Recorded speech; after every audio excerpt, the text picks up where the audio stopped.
70 के दशक की मायानगरी मुंबई। बॉम्बे पुलिस के एक बेहद ईमानदार और उसूलों वाले हेड कांस्टेबल इब्राहिम कासकर का परिवार रहता था। इब्राहिम एक ऐसा शख्स था जिसने जिंदगी भर अपनी खाकी वर्दी पर रिश्वत का एक दाग नहीं लगने दिया। लेकिन नियति का खेल देखिए, उसी पुलिस वाले के घर में एक ऐसा नापाक मंसूबा आकार ले रहा था जो आने वाले दशकों तक भारत की छाती पर मूंग दलने वाला था। इब्राहिम का बेटा दाऊद इब्राहिम। दाऊद बचपन से ही अलग था। पढ़ाई लिखाई में उसका कोई मन नहीं लगता था। उसकी आंखें हमेशा अपने इलाके के उन भाई लोगों को घूरती थी जो महंगी घड़ियां पहनते थे, जिनके पास इंपोर्टेड गाड़ियां थीं और जिनके एक इशारे पर पूरा बाजार बंद हो जाता था। दाऊद की आंखों में मुंबई के अंडरवर्ल्ड का बेताज बादशाह बनने की भूख थी। शुरुआत हुई डोंगरी की सड़कों पर छोटी मोटी चोरियों, राहगीरों को लूटने और दुकानदारों से हफ्ता वसूली करने से। उस वक्त मुंबई पर राज था बड़े खिलाड़ियों का, हाजी मस्तान, यूसुफ पटेल और करीम लाला। स्मगलिंग की दुनिया पर करीम लाला का राज था। 20 साल के उस नौजवान दाऊद ने करीम लाला का गैंग ज्वाइन कर लिया। दाऊद का काम था स्मगल किए गए सोने, घड़ियों और हथियारों की कंसाइनमेंट को पुलिस की नजरों और बाकी दुश्मन गैंग से बचाकर सुरक्षित ठिकाने तक पहुंचाना। लेकिन दाऊद कोई आम गुर्गा नहीं था। वो सांप की तरह कुंडली मारकर बैठा था, बस सही वक्त का इंतजार कर रहा था। गैंग में करीम लाला के 2 सगे भांजे भी थे, आलमजेब और अमीरजादा। इन दोनों को दाऊद की बढ़ती हुई अहमियत और उसकी चालबाजी एक आंख नहीं भाती थी। एक रात एक कस्टम ऑफिसर ने करीम लाला के सोने की एक बहुत बड़ी कंसाइनमेंट पकड़ ली। आलमजेब का खून खौल उठा। उसने बिना वक्त गवाए उस कस्टम ऑफिसर को किडनैप कर लिया और मुंबई के एक सीक्रेट बेसमेंट में उस ऑफिसर को बांध कर रखा गया। आलमजेब ने ऑफिसर के माथे पर बंदूक रखते हुए कहा, तेरी हिम्मत कैसे हुई पठान का माल छूने की? जान प्यारी है तो 2 लाख रुपए का इंतजाम कर, वरना तेरे शरीर के इतने टुकड़े करूंगा कि तेरी बीवी पहचान नहीं पाएगी। उस दौर में 2 लाख रुपए एक बहुत बड़ी रकम हुआ करती थी। इस फिरौती की रकम को सुरक्षित लाने और मामले को रफा दफा करने की जिम्मेदारी दी गई दाऊद को। जब दाऊद के हाथों में वो 2 लाख रुपये की भारी गड्ढियां आईं तो उसके अंदर का शैतान जाग उठा। दाऊद की नीयत पूरी तरह डोल गई। उसने एक बहुत बड़ा हिस्सा अपने पास छुपा लिया और एक छोटी सी रकम जाकर आलमजेब को दी। क्या है ये? बाकी का पैसा कहाँ है दाऊद? आलमजेब ने सवाल किया। दाऊद ने जवाब दिया, भाई वो लोग इससे ज्यादा का इंतजाम नहीं कर पाए। पुलिस और कस्टम का भी भारी लफड़ा हो सकता था, इसलिए जो मिला मैं ले आया। हालांकि जब पठान भाइयों ने अपने सीक्रेट सोर्सेज और खबरी नेटवर्क से पता किया तो उन्हें पता चला कि पैसा पूरा दिया गया था। दाऊद की इस गद्दारी ने करीम लाला के दरबार में भूचाल ला दिया। दाऊद को बीच महफिल में दर्जनों गैंगस्टर्स के सामने घसीट कर लाया गया। उसे पीटा गया। लातों, घूसों और डंडों से उसकी ऐसी हालत कर दी गई कि वो अपने पैरों पर खड़ा नहीं हो पा रहा था। उसे गैंग से धक्के मारकर बाहर निकाल फेंका गया। दाऊद ने उसी रात तय कर लिया था कि वो अब किसी के लिए काम नहीं करेगा।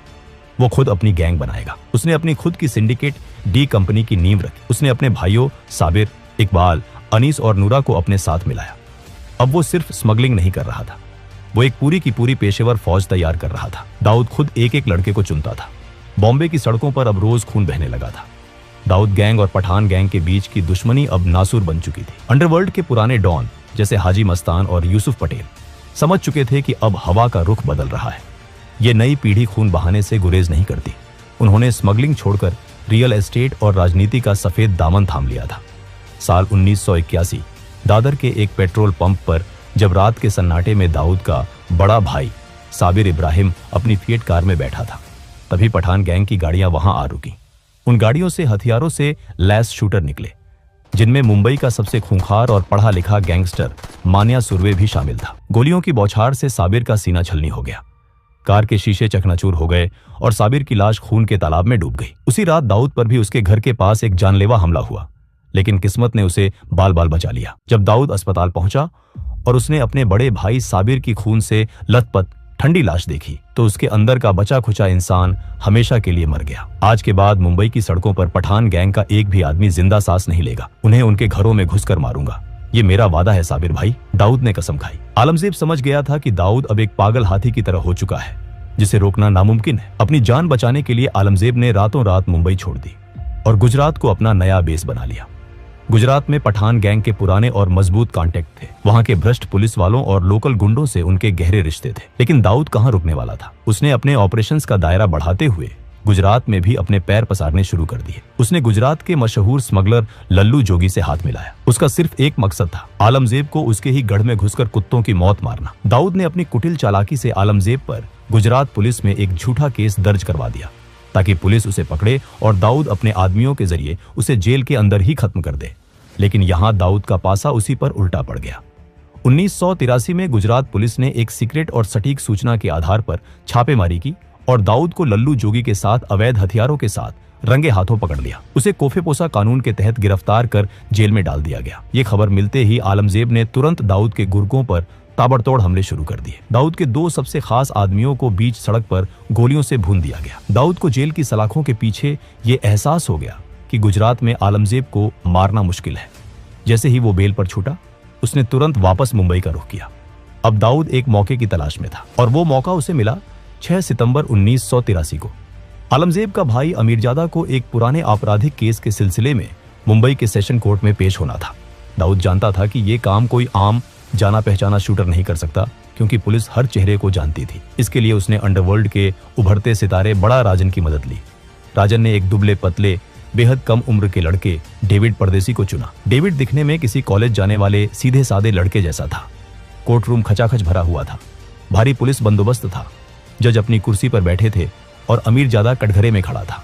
तभी भीड़ के बीच से डेविड परदेसी धीरे धीरे बिना किसी घबराहट के कटघरे के करीब पहुंचा। उसकी उम्र और मासूम चेहरे को देखकर किसी भी पुलिस वाले ने उसे रोकने या चेक करने की कोशिश नहीं की। अमीरजादा, दाऊद भाई ने अपना आखिरी सलाम भेजा है। डेविड ने अपनी पैंट के अंदर से रिवॉल्वर निकाली और पलक झपकते ही जज के सामने भरे कोर्ट रूम में अमीरजादा के सीने में दनादन गोलियां उतार दी।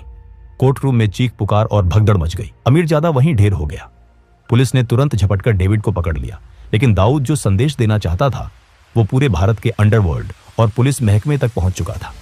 दाऊद के ऊपर उस वक्त कई गंभीर आपराधिक मामले चल रहे थे। 1970 के एक रॉबरी केस में उसे 4 साल की जेल की सजा भी सुनाई जा चुकी थी, लेकिन वो बेखौफ बाहर घूम रहा था। 1984 में जब दाऊद के महंगे वकीलों ने एक नए केस में उसकी एंटीसिपेटरी बेल की अर्जी सेशन कोर्ट में लगाई, तो सरकारी वकील ने कोर्ट रूम में चीखते हुए कहा था, माय लॉर्ड, ये आदमी कोई आम मुजरिम नहीं है, ये एक खूंखार क्रिमिनल है। ये बेल पर बाहर है और बेल पर रहते हुए इसने खुलेआम 5 नए संगीन जुर्म किए हैं। इसकी जगह सिर्फ और सिर्फ कालकोठरी है। इसे किसी भी कीमत पर जमानत नहीं मिलनी चाहिए। लेकिन हमारे सिस्टम की दीमक इस कदर फैल चुकी थी और उस दौर में जेल नहीं बेल की नीति का ऐसा दुरुपयोग हो रहा था कि दाऊद को फिर से जमानत मिल गई। दाऊद अब पूरी तरह समझ चुका था कि इस सिस्टम को, इसके पुलिस वालों को और इसके वकीलों को कैसे खरीदा जा सकता है। उसने बड़े बिल्डरों, बिजनेसमैन और फिल्म प्रोड्यूसर्स को किडनैप कर भारी मात्रा में एक्सटॉर्शन शुरू कर दी।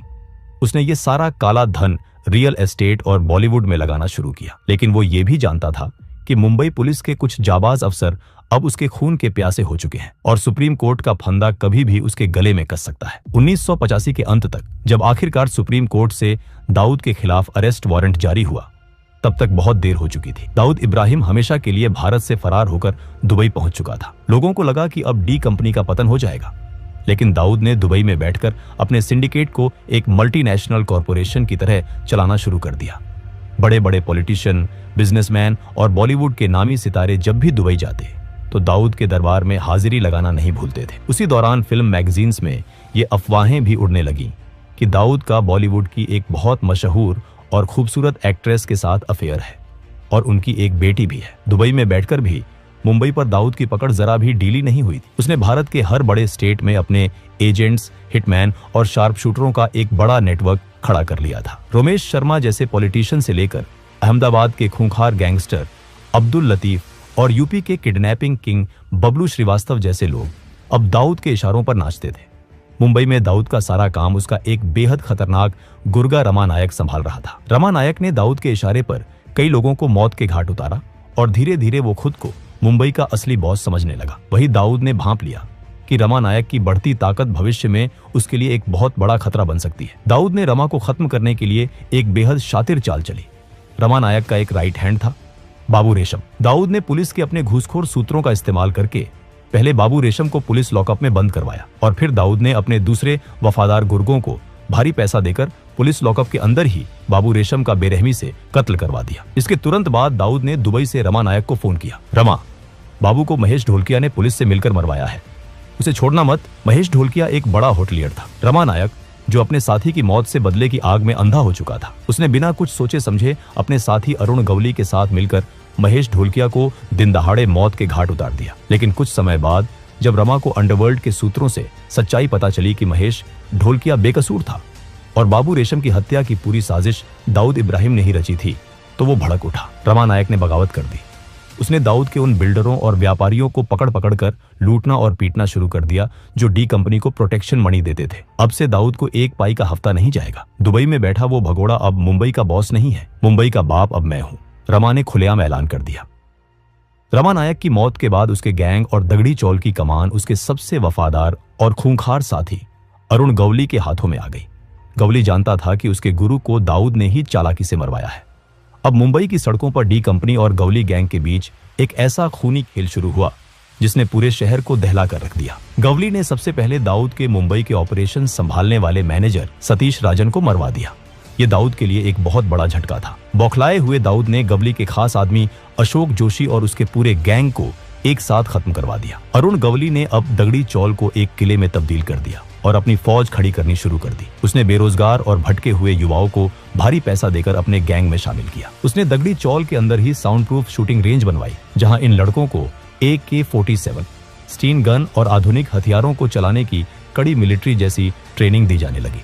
गवली ने दाऊद के मैनेजर महेश चौड़िया को किडनैप किया और उसे बेरहमी से मार डाला। दाऊद ने पलटवार करते हुए गवली के सगे भाई किशोर गवली की हत्या अपने हिटमैन महेश कुलकर्णी से करवा दी। 1992 में अरुण गवली के खतरनाक शूटर शैलेश हल्दनकर ने दाऊद के जीजा इस्माइल पार्कर का कत्ल कर दिया। दाऊद के लिए ये उसके घर, उसके परिवार पर सीधा हमला था। उसकी बहन विधवा हो गई थी। दुबई में बैठे दाऊद ने अपने सबसे खास और जांबाज शूटरों को ऑर्डर दिया, मुझे हल्दनकर मुर्दा चाहिए, चाहे वो कहीं भी छुपा हो।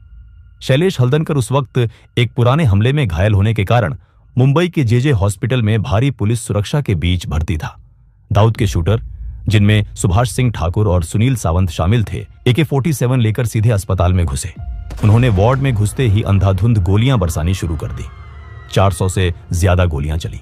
मरीज और डॉक्टर जान बचाने के लिए पलंगों के नीचे छुप गए थे। हल्दनकर को वहीं बिस्तर पर छलनी कर दिया गया और 2 हवलदार भी शहीद हुए। अरुण गवली भी पीछे हटने वाला नहीं था। उसने दाऊद के करीबी राजनीतिक मददगार मौलाना बुखारी की हत्या करवा दी, जो दाऊद के लड़कों को पुलिस से बचाता था। दोनों तरफ से रोज लाशें गिर रही थी। खुफिया एजेंसियां हैरान थीं कि कैसे एक अनपढ़ आदमी जो अंग्रेजी का एक वाक्य ठीक से नहीं बोल सकता, दुबई में बैठकर 5000 से ज्यादा गैंगस्टरों की एक फौज को एक मल्टीनेशनल कंपनी के CEO की तरह चला रहा है। दाऊद अपने दुश्मनों और गद्दारों के लिए एक क्रूर तानाशाह था, जो छोटी सी गलती पर भी मौत की सजा देता था। लेकिन अपने वफादार गुर्गों के लिए वो एक दरिया दिल मसीहा था। अगर किसी गुर्गे को गोली लगती या वो जेल जाता तो दाऊद पानी की तरह पैसा बहाता। वो उनके परिवारों का पूरा खर्च उठाता, उनकी बीमारियों का इलाज करवाता। 1992 के बाबरी मस्जिद डेमोलिशन के बाद भारत के हालात बदल गए। पूरे देश में दंगे भड़क उठे और यहीं पर एंट्री हुई पाकिस्तान की खुफिया एजेंसी ISI की। ISI ने दाऊद इब्राहिम में एक अचूक हथियार देखा। ISI के टॉप कमांडरों ने दुबई में दाऊद से कांटेक्ट किया। उन्होंने दाऊद को उसकी सुरक्षा, उसके काले व्यापार को पूरी दुनिया में बेरोक टोक चलाने और उसे हमेशा के लिए महफूज रखने का लालच दिया। इसके बदले में उन्हें सिर्फ एक चीज चाहिए थी, दाऊद का विशाल तस्करी नेटवर्क, जिसका इस्तेमाल करके वो भारत में मौत का सामान भेज सके। दाऊद, जिसके अंदर का मुसलमान बाबरी मस्जिद की घटना से भड़का हुआ था और जिसके अंदर का व्यापारी नया मुनाफा देख रहा था, उसने अपनी देश का सौदा कर लिया। दाऊद ने गुजरात और महाराष्ट्र के समुद्री तटों के जरिए हथियारों और RDX की भारी कंसाइनमेंट भारत में उतारनी शुरू की। उसने अपने सबसे खूंखार और भरोसेमंद गुर्गे टाइगर मेमन को इस नापाक काम की जिम्मेदारी सौंपी। 12 मार्च 1993, मुंबई, वो काला दिन जब एक के बाद एक 12 सिलसिलेवार बम धमाकों ने पूरे शहर को खंडहर और श्मशान में तब्दील कर दिया। बॉम्बे स्टॉक एक्सचेंज की गगनचुंबी इमारत से लेकर एयर इंडिया बिल्डिंग, सेंचुरी बाजार और जावेरी बाजार तक हर जगह सिर्फ खून, चीखें, कटे हुए अंग और काला धुआं था। 250 से ज्यादा बेगुनाह लोग मारे गए और हजारों जिंदगी भर के लिए अपाहिज हो गए। वो दाऊद इब्राहिम, जो कल तक सिर्फ एक स्मगलर था, अब भारत का सबसे बड़ा और सबसे वांटेड आतंकवादी बन चुका था। इन धमाकों के बाद डी कंपनी के अंदर भी दरार आ गई। छोटा राजन जैसे हिंदू गैंगस्टरों ने दाऊद का साथ छोड़ दिया और खुद को देशभक्त डॉन घोषित करते हुए दाऊद के खिलाफ जंग छेड़ दी। डी कंपनी अब पूरी तरह से एक आतंकी सिंडिकेट बन चुका था। 1995 तक आते आते दाऊद का सालाना टर्नओवर 2000 करोड़ रुपए का आंका गया था, जो आज के समय के हिसाब से 6000 करोड़ से भी कहीं ज्यादा है। Shipping, food processing, garment export, Bollywood financing, real estate से लेकर ड्रग्स और हथियारों की ग्लोबल तस्करी तक दाऊद का ये खूनी साम्राज्य लंदन, स्विट्जरलैंड, दुबई, लागोस और कराची तक फैल चुका है। आज दाऊद इब्राहिम पाकिस्तान की सेना और ISI की कड़ी सुरक्षा में कराची के पॉश क्लिफ्टन इलाके में एक कायर की तरह छिपा बैठा है। उसे पाकिस्तानी मिलिट्री की बैकिंग हासिल है और वो बदले में उनकी डर्टी ऑपरेशंस की फंडिंग करता है। दोस्तों, ये थी दाऊद इब्राहिम की कहानी। अगर आपको ये वीडियो पसंद आई हो तो इस वीडियो को लाइक जरूर करें और ऐसे ही वीडियोस के लिए चैनल को सब्सक्राइब करना ना भूलें।